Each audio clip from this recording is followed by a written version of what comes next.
यहाँ के political parties ने बिहार और बिहार वासियों को शिक्षा से दूर कर दिया और कमाने के लिए प्रदेशों में जाके मजदूरी करते, संघर्ष करना पड़ता 2 वक्त की रोटी के लिए मात्र। जो लोग गद्दी पे बैठे वो नहीं चाहते कि गरीब का बेटा भी गद्दी पे बैठ जाए, गद्दी की कुर्सी पे बैठ जाए, वो नहीं। शिक्षा का राज लेना है तो आपको बीएसपी के सामने का बटन, हाथी का बटन दबाना पड़ेगा। यहाँ के मुख्यमंत्री अपराधियों को जेल से छोड़ने काम करते हैं, जिम्मेवारियों को, हत्यारों को जेल से छोड़ देता हो। उस प्रदेश में जंगल राज, गुंडा राज कभी खत्म नहीं हो सकता। मैं डांटते होते मेरे बच्चों को शिक्षा फ्री में दे दो तो ये लाठी मारेंगे, तुमको लाठी मारेंगे। कहा कि बीएसपी कभी धन्ना सेठ के लिए काम नहीं करती है, क्योंकि बीएसपी किसी धन्ना सेठ से 1 रुपया भी लेने काम नहीं कर। अब सभी लोगों को मेरी तरफ से जय भीम, क्रांतिकारी जय भीम। और आज की ये सर्वजन हिताय जागरूक यात्रा का एक मकसद है कि बिहार के अंदर आजादी के लंबे अरसे के बाद तक बिहार को लूटने का क्रम जारी रहा। बिहार को यहाँ की पॉलिटिकल पार्टीज ने सत्ता में तो आई, लेकिन बिहार कर बिहार के लोगों का उद्धार नहीं किया। हमेशा इसको लूटने का काम किया गया। अगर बिहार को लूटने का काम न किया गया होता तो बिहार भी आज दूसरे प्रदेशों की बात शिक्षा में नंबर 1 पर होता। आपको याद होगा जब इस देश में शिक्षा का उदय हुआ तो इस देश में सबसे नंबर 1 का विश्वविद्यालय नालंदा था, जो बिहार का था। और बिहार शिक्षा के मामले में विश्व में नंबर 1 हुआ करता था, जहां पे विश्व के तमाम अलग अलग देशों से लोग आते थे और बिहार में शिक्षा ग्रहण करते थे। लेकिन आज की हालात क्या है? आज की हालात ये है कि यहाँ के पॉलिटिकल पार्टीज ने बिहार और बिहार वासियों को शिक्षा से दूर कर दिया और आज बिहार शिक्षा के मामले में सबसे निचले पायदान पे खड़ा हुआ। और रही बात रोजगार की, तो रोजगार के मामले में आपको मालूम है कि 2 वक्त की रोटी के लिए संघर्ष करना पड़ता है बिहार के अंदर। बिहार के नौजवान, बिहार की मेरी माताएं, बिहार के मेरे युवा, बिहार के मेरे बुजुर्ग मात्र 2 वक्त की रोटी कमाने के लिए प्रदेशों में जाके मजदूरी करते, संघर्ष करना पड़ता 2 वक्त की रोटी के लिए मात्र। कोई तमिलनाडु में है, कोई केरला में है, कोई हैदराबाद में है, कोई आंध्र प्रदेश में है, कोई असम में है, कोई मुंबई में है, कोई दिल्ली में है, और किस लिए? मात्र 2 वक्त की रोटी के लिए। और ये हालात बिहार में कर दिए गए।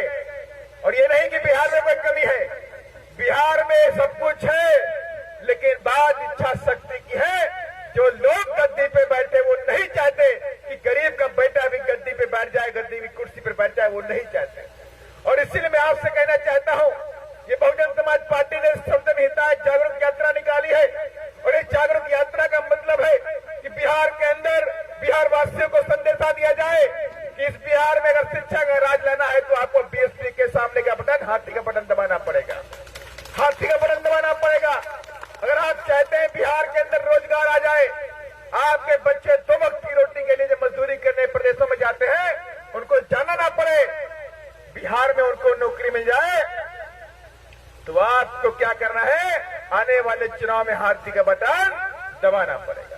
अगर आप चाहते हैं बिहार में गुंडागर्दी खत्म हो जाए, अगर आप चाहते हैं बिहार में जंगल राज खत्म हो जाए, आपको ये मालूम भी है कि अगर आज प्रदेशों में हम बात करें गुंडा राज की, जंगल राज की, तो नंबर 1 प्रदेश बिहार है कि नहीं है?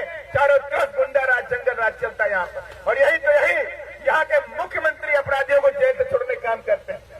जिस प्रदेश का मुख्यमंत्री अपराधियों को, गुंडे मवालियों को, हत्यारों को जेल से छोड़ देता हो, उस प्रदेश में जंगल राज, गुंडा राज कभी खत्म नहीं हो सकता। मैं दावे के साथ में कहता हूं, बीएसपी जेल की सलाखों को पीछे डालने का काम करेगी, उनकी जगह से नहीं बोलता। यह हमने करके दिखाया है। जब उत्तर प्रदेश में आपकी आदरणीय शेरनी बहना जब मुख्यमंत्री थी, 1,48,000 गुंडे मवालियों को, बलात्कारियों को, भू माफियाओं को, जंगल माफियाओं को, रेत माफियाओं को उठा के जेल की सलाखों में डालने का काम किया गया और 5 साल तक उनको छोड़े भी नहीं गए। 5 साल तक उनको वही उनकी खातिरदारी की गई, कहा? जेल की सलाखों के अंदर की गई। इसलिए मैं आपसे कहना चाहता हूं, ये तमाम बातों को लेकर के बहुजन समाज पार्टी पूरे प्रदेश के अंदर अन्य जगहों में जाती है, अन्य जिलों में जा रही है और आपके बीच में जागरूकता लेके आई है कि इस बार अगर बिहार में चाहते हैं शिक्षा का राज तो बीएसपी को सत्ता में लाना पड़ेगा। कोई पार्टी आपके बच्चों के लिए शिक्षा नहीं दे सकती। अभी हमारे अनिल जी बोल रहे थे, बीजेपी वाले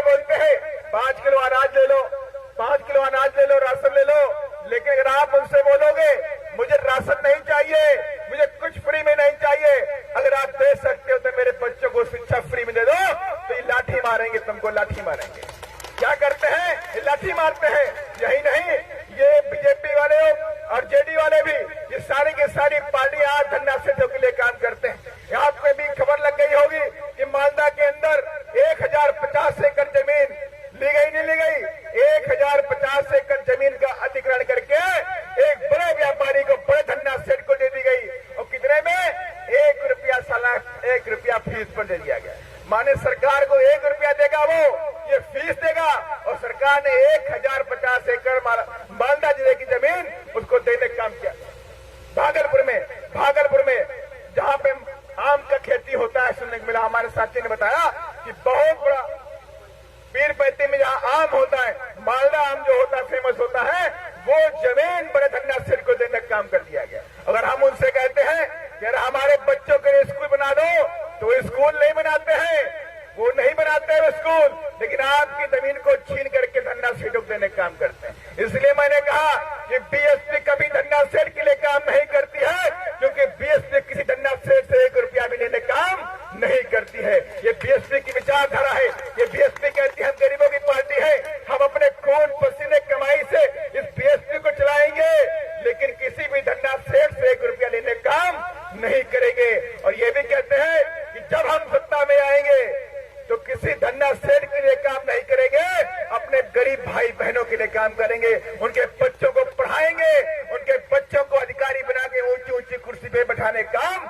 ये बहुजन समाज पार्टी करेगी। और ये हम ऐसे नहीं कहते, ये सारे काम हमने करके दिखाए। उत्तर प्रदेश में शिक्षा फ्री करी, उत्तर प्रदेश में बच्चों को शिक्षा फ्री की गई, उत्तर प्रदेश में सरकारी ठेकों में आरक्षण किया गया, उत्तर प्रदेश में कोचिंग कॉलेज फ्री में खोले गए, उत्तर प्रदेश में हायर एजुकेशन फ्री में की गई। ये सारे काम उत्तर प्रदेश में किए गए। अगर मेरी माताएं बहनें, मेरे युवा चाहते हैं वो जो काम उत्तर प्रदेश में हुए हैं वो काम बिहार में हो जाए, तो आपको किसी के बहकावे में नहीं आना है। और इस बार आने वाले चुनाव में क्या करना है? हाथी का बटन दबाना है। हाथी का बटन दबाइए और बहन जी की ताकत बढ़ाइए। यही मेरा सवाल के बीच में है, क्योंकि अभी हमारा ये काफिला शहर के अंदर भी जाना है, समय कम है, हम लोग लेट है, तो मैं अपनी बात को यहीं पे विराम देता हूं। लेकिन मैं चाहता हूं मेरे साथ आप लोग जय भीम के नारे जोर से लगाइए। ये जय भीम के माने होता है ताकत, कुर्सी में बैठने की ताकत किसने दी है? जय भीम ने दी। दी की नहीं दी है? मानते कि नहीं मानते हैं? ये कितने लोग मानते बताओ जय भीम वालों? हो कि नहीं हो? तो जरा जोर से बोलो जय भीम। अभी सामने सभा नहीं है, ताकत इतनी दिखाओ कि सत्ता की कुर्सियां हिल जाए।